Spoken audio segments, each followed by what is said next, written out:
各位线上的同修，大家晚安，大家好，欢迎大家来参加线上读书会。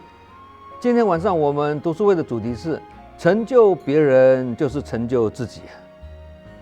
有些人是无法成就别人的，没有成人之美。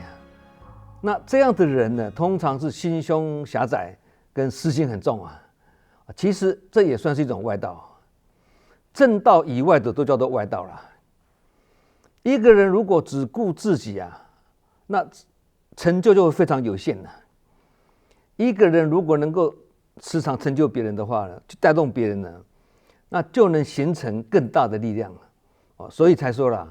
心量跟格局成正比啊。也说什么样的格局就会有什么样子的结局，什么样的结果就是什么样的因果啊。那人生可以从各种结果就看出它的因果了，所以有成就别人的因啊，就会有成就就有被别人成就的果啊。成就别人就是做别人的贵人啊。而当别人成就我们的时候呢，则别人成为我们的贵人啊。生命中贵人多，就代表我们众生缘结的广，所以做起事来呢，助缘也特别多了。那要广结善缘，也是要心胸宽大啊。心胸宽大代表格局就大嘛。那格局小的人呢，通常是眼光比较短浅啊，自私自利的，没有成人之美了。那这样的道理呢，把它用在人群中的修行也是通哦。志工团体也好啦，或各种修行道场也好，甚至企业团体也好。之所以会会务停滞、原地踏步，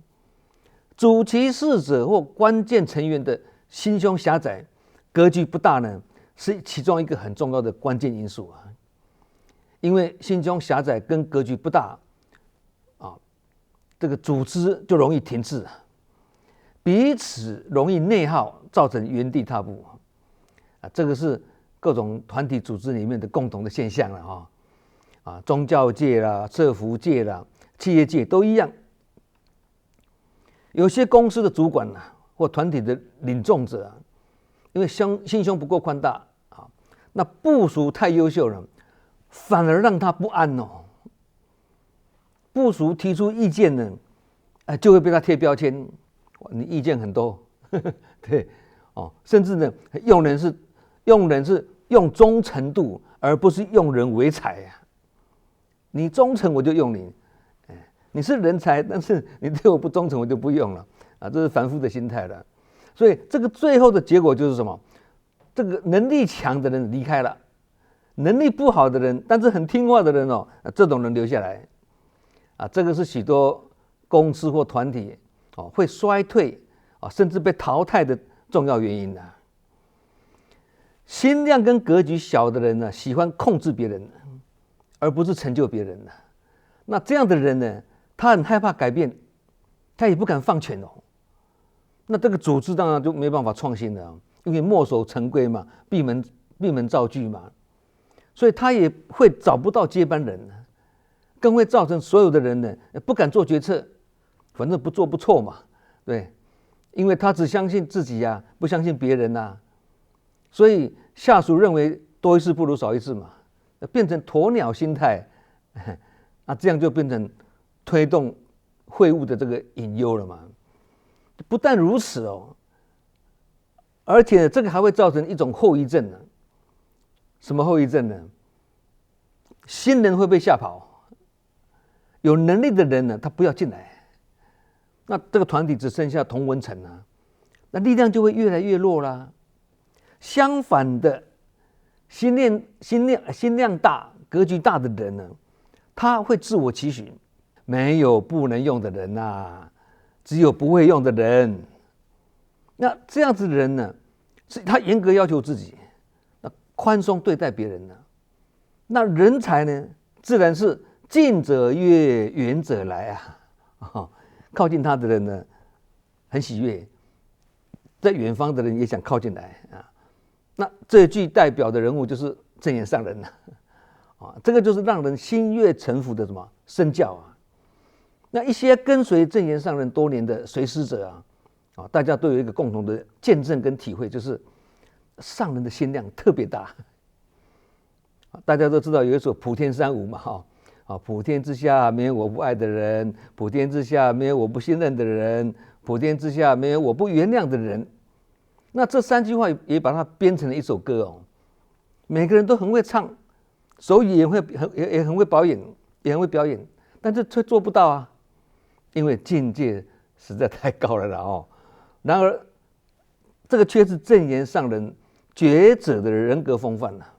是仰之弥高啊，瞻之弥坚啊。我们境界太高了，我们虽不能至，然心向往之啊。那心量狭窄，会容不下人才，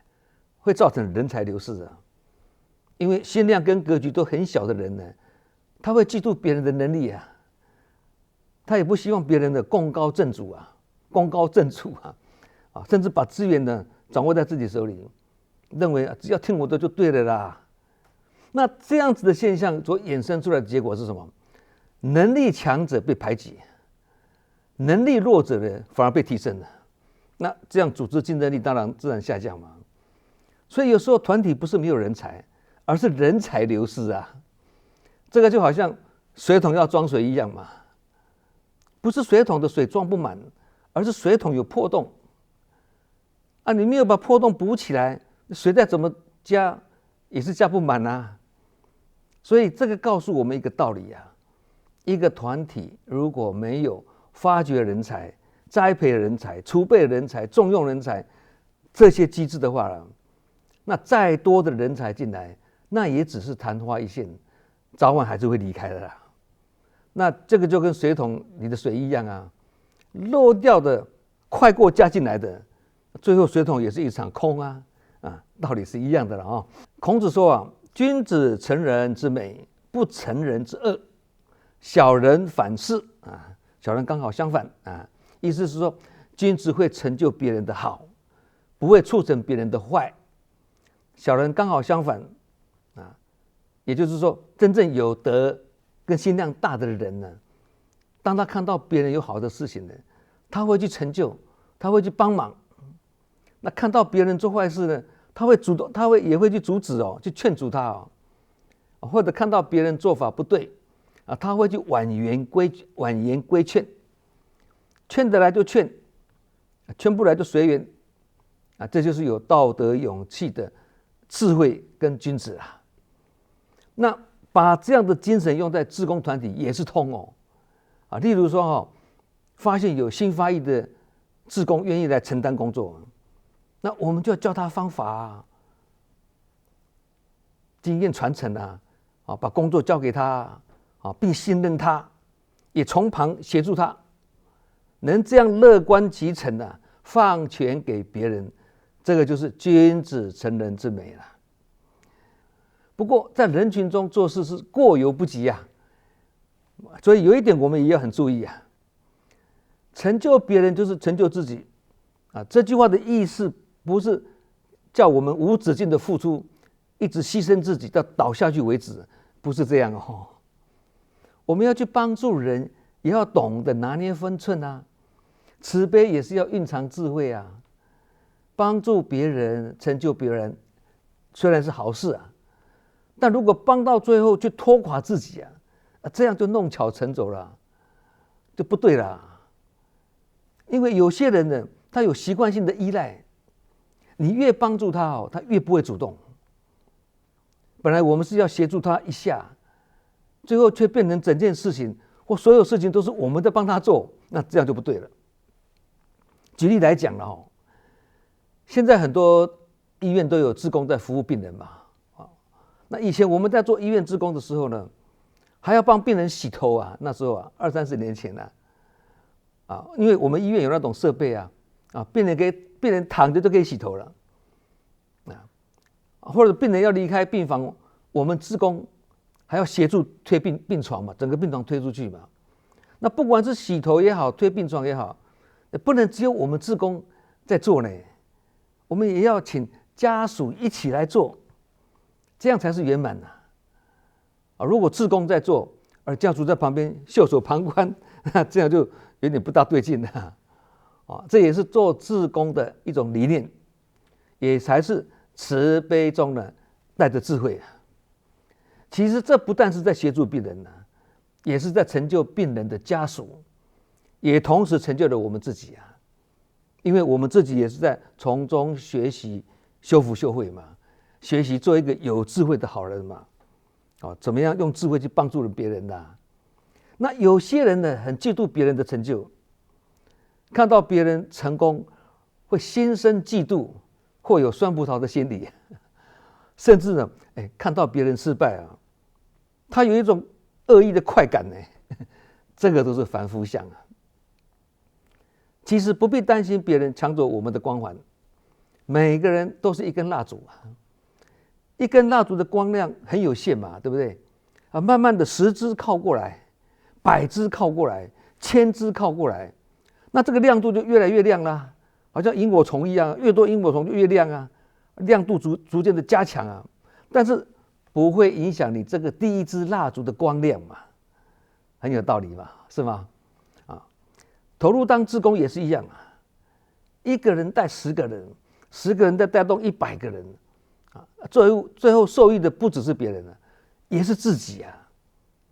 这个就是菩萨道法门所讲的自度度人，自觉觉他啦。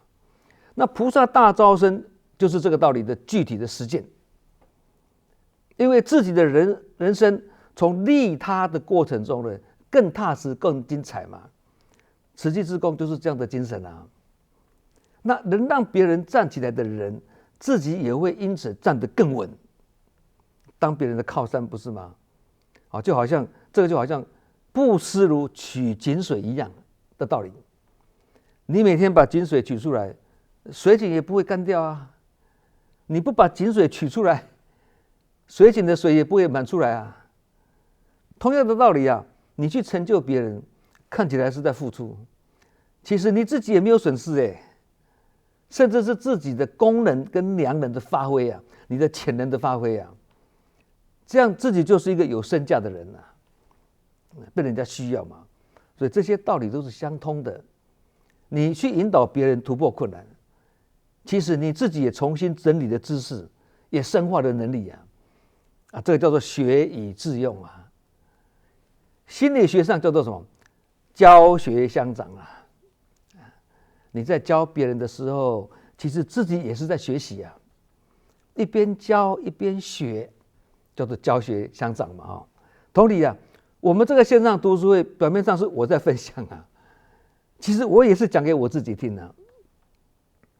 因为我也是在学习播完之后我自己要再看这个也是叫做教学相长那有一种学习的精神很重要，叫做见闻随喜见闻随喜也是一种成就别人的方式一般来讲能够成就别人的人，也比较能够见闻随喜见就是看到别人做好事闻听到别人做好事随喜见闻别人在做好事，我们跟着欢喜，由衷的赞叹他，也为他高兴，这个就叫做随喜那在佛法中呢，能见闻随喜，也会有随喜功德。那这个也是一种很高的修行心态有些人看到别人好，心里会不舒服这个就是嫉妒那修行就是要把嫉妒转为欣赏，而随喜就是治疗嫉妒心最好的药。随喜别人就如同自己在造善一样因为你的心跟别人产生的心事效应是心心相印知心相契这个会形成什么？善念共振，你心知我心，我心知你心。那有这样的心念，本身就是在造福了。那佛法讲随喜功德，就是这个意思了。我们自己能做的就欢喜去做，我们做不了的，别人愿意去做，帮我们做，我们也不要去阻挠别人，而是要为他高兴这就是见闻随喜人群中我们会看到有些人呢，当他看到别人的好，他会自己产生压力甚至看到别人成功了，他反而会刺痛自己的心。所以当看到别人比我们好的时候呢，我们也不必自卑，更不要嫉妒，而是要跟他学习，向他赞叹。这个就是见闻随喜了哈。举例来说了哈，人家在募款，你当下不方便捐，或听到或看到别人捐了，那我们就要为那个人高兴，这就是随喜啦。一件事情你没时间做，但是别人主动承担去做了，我们也赞叹他，替他感到高兴，这也是随喜。还有人家已经在改往修来了，断恶心善了，我们由衷欢喜赞叹，给予鼓励跟支持，这个也是随喜这些都是一种打开心量、累积福德跟培养慈悲的修行方式一个常常随喜的人心中不会有不满的，心中不会有计较的，没有怨怼，那这样的人的命运自然会越来越好。这个就叫做以念转运法华经第18品叫做随喜功德品是法华经里面非常重要的一品。那佛陀在这一品里面呢，告诉我们呢，佛陀说，你不一定要能够讲经，你也不一定要能够弘法，也不一定要能够盖寺院，但是当你听到别人在做好事，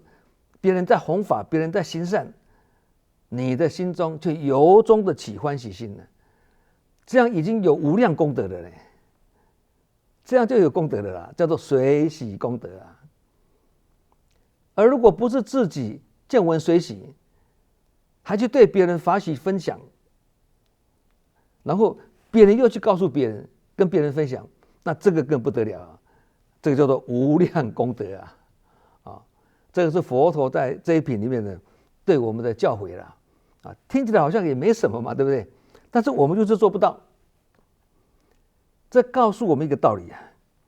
心念的重要性远远高于外在的行为所以才说存乎一心嘛。那有一些领导者或领众者呢，心胸不够宽大，加上主观跟定见很深，认为自己的想法跟做法才是正确的只要别人的想法跟他不一样了他就阻挠甚至排斥，这样就很不好，变成不是在成就别人，而是处处在障碍别人这个就是我们读书会经常提到的嘛，对别人不放心是对自己没信心的因为不懂得善巧方便，不懂得因材施教不懂得心佛众生三无差别的道理所以很会掌权，对别人又很不放心其实我们要了解一个道理即使一个犯重罪者他都有佛性法华经第12品叫做提婆达多品这一品是佛陀表明的什么呢？即使犯了忤逆罪者也没有丧失成佛的可能性佛陀甚至还授记提婆达多将来成佛连要杀害佛陀的人尤其还是佛陀自己的堂弟佛陀都还不舍弃他，还要成就他这个是非常高深的道理那见闻随喜跟隐恶扬善也有相当的关联见闻随喜是看到别人的善行，我们欢喜赞叹，给予支持嘛。那隐恶扬善呢，是看到别人的缺点，我们不去宣扬，也不放大。那看到别人的成就呢，我们欣赏，给予鼓励并让更多的人知道这叫做隐恶扬善不过要注意一点圣贤上人提醒我们隐恶扬善虽然是一种美德，但是如果是非善恶分不清，那就很要不得。这就开始我们要懂得解读跟分析因为隐恶不是把错误隐藏起来假装没看到明明是坏事却把它说成好事，不是这样这样反而会造成更大的伤害那扬善也不是说吹嘘或去吹捧过度美化，把不该赞叹的事情硬说成是善事，那这样就变成粉饰太平了，会让大家迷失方向。也因此，圣严上人才提醒我们，是非善恶分不清就很要不得，所以提醒我们隐恶扬善也是要有智慧啊，不能盲目啊。其实圣严上人的教育中充满是非，充满了非常细腻跟分寸拿捏的智慧啊。例如圣严上人也教诫自己弟子们啊，门内对错可说啊，门外是非莫传啊。这句开示充满了分寸拿捏的智慧啊，值得我们深刻警惕啊。好，我们今晚读书会成就别人就成就自己，就讲到这里，我们下周同一时间再见。那是生生世世